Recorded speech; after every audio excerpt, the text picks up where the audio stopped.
प्रभावित किया और उसमें भी सबसे ज्यादा दुष्परिणाम पश्चिम बंगाल के हमारे भाइयों बहनों को, पश्चिम बंगाल के नागरिकों को, यहाँ के संपत्ति को बहुत हानि पहुंचाई है। साइक्लोन की संभावनाओं से लेकर के लगातार मैं इससे संबंधित सभी लोगों से संपर्क में था। भारत सरकार भी सतत राज्य सरकार के संपर्क में थी। साइक्लोन का नुकसान कम से कम हो, इसके लिए जो भी आवश्यक कदम उठाने चाहिए उसके लिए राज्य सरकार और केंद्र सरकार ने मिलकर के भरसक प्रयास किया। लेकिन उसके बावजूद भी करीब करीब 80 लोगों के जीवन हम नहीं बचा पाए। इसका हम सबको दुख है। जिन परिवारों ने अपना स्वजन खोया है उनके प्रति केंद्र सरकार, राज्य सरकार और हम सबकी संवेदनाएं हैं और इस संकट की घड़ी में हम उनके साथ हैं। संपत्ति का भी नुकसान काफी होता है, चाहे एग्रीकल्चर हो, चाहे पावर सेक्टर हो, चाहे टेलीकम्युनिकेशन हो,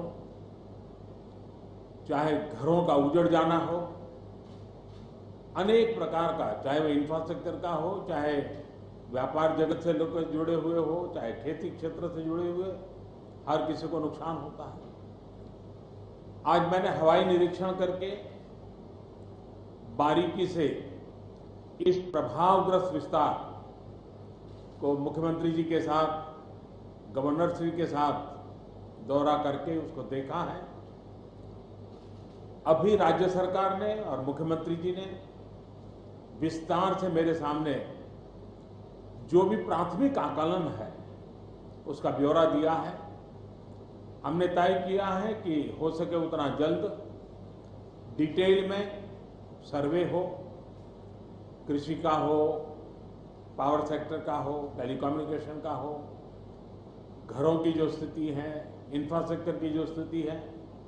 केंद्र सरकार की तरफ से भी तत्काल एक टीम आएगी और वो टीम इन सभी क्षेत्रों में सर्वे करेगी और हम मिल करके रिहेबिलिटेशन हो, रिस्टोरेशन हो, रिकंस्ट्रक्शन हो, उसकी व्यापक योजना बना करके बंगाल की इस दुख की घड़ी में हम पूरा साथ देंगे, सहयोग देंगे और बंगाल जल्द से जल्द खड़ा हो जाए, बंगाल जल्द से जल्द तेज गति से आगे बढ़े, इसके लिए भारत सरकार कंधे से कंधा मिला करके काम करेगी और जो भी आवश्यकताएं होगी उन आवश्यकताओं को पूर्ण करने के लिए भारत सरकार के जो भी नीति नियम है उसका पूरी तरह उपयोग करते हुए पश्चिम बंगाल की मदद में हम खड़े रहेंगे। अभी तत्काल जो इस संकट की घड़ी में राज्य सरकार को कठिनाई न हो, इसके लिए एक एडवांस असिस्टेंस के रूप में 1000 करोड़ रुपया भारत सरकार की तरफ से व्यवस्था की जाएगी। साथ साथ जिन परिवारों ने अपने स्वजन खोए हैं उन परिवारों को प्रधानमंत्री राहत कोष से 2 लाख रुपया और जिन लोगों को इंजरी हुई है उनको 50,000 रुपये तक की सहायता देने का भी हम प्रधानमंत्री राहत कोष से करेंगे। पूरी दुनिया एक संकट से जूझ रही है। भारत भी लगातार कोरोना वायरस के खिलाफ लड़ाई लड़ रहा है।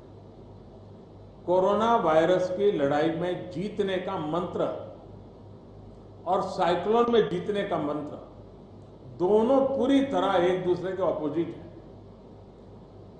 कोरोना वायरस से लड़ने का मंत्र है जो जहां है वहीं रहे, जरूरत नहीं हो तब तक घर से बाहर न निकले और जहां भी जाए 2 गज की दूरी बनाए रखे। लेकिन साइक्लोन का मंत्र है कि साइक्लोन आ रहा है, जल्दी से जल्दी सुरक्षित स्थल पर आप शिफ्ट कर जाइए, वहां पर पहुंचने का प्रयास कीजिए, अपना घर खाली कीजिए यानी दोनों अलग अलग प्रकार की लड़ाइयां एक साथ पश्चिम बंगाल को लड़नी पड़ी है।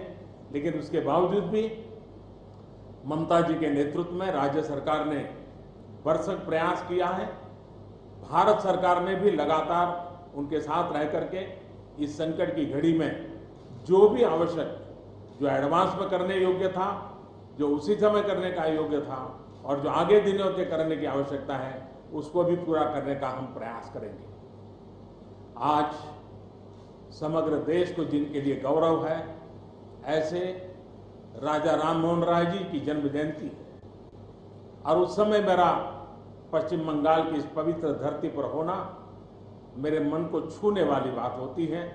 लेकिन संकट की घड़ी से हम जूझ रहे हैं, तब मैं तो इतना ही कहूँगा कि राजा राममोहन राय जी हम सबको आशीर्वाद दें, ताकि समयानुकूल समाज परिवर्तन के जो उनके सपने थे, उनको पूरा करने के लिए हम मिल बैठ करके, मिलजुल करके एक उज्जवल भविष्य के लिए, भावी पीढ़ी के निर्माण के लिए समाज सुधार के अपने कामों को निरंतर जारी रखेंगे और वही राजा राममोहन राय जी को उत्तम श्रद्धांजलि होगी।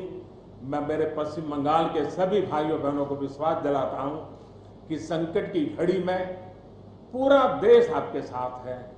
भारत सरकार कंधे से कंधा मिला करके आपके साथ आने वाले सभी कामों में खड़ी रहेगी। इसी संकट की घड़ी के समय आप सबसे मिलने आया हूं, लेकिन कोरोना वायरस के कारण सब नागरिकों से तो नहीं मिल पा रहा हूं। मन में एक कसक तो रह जाएगी। यहां से मैं आज उड़ीसा की ओर जाऊंगा और वहां भी हवाई निरीक्षण करूंगा, वहां के माननीय मुख्यमंत्री जी से, वहां की सरकार से बातचीत करूंगा। मैं फिर एक बार पश्चिम बंगाल की इस दुख की घड़ी में मैं आपके साथ हूं। जल्द से जल्द आप इस संकट से बाहर निकले, इसके लिए मैं पूरी तरह आपके साथ रहूंगा। बहुत बहुत धन्यवाद।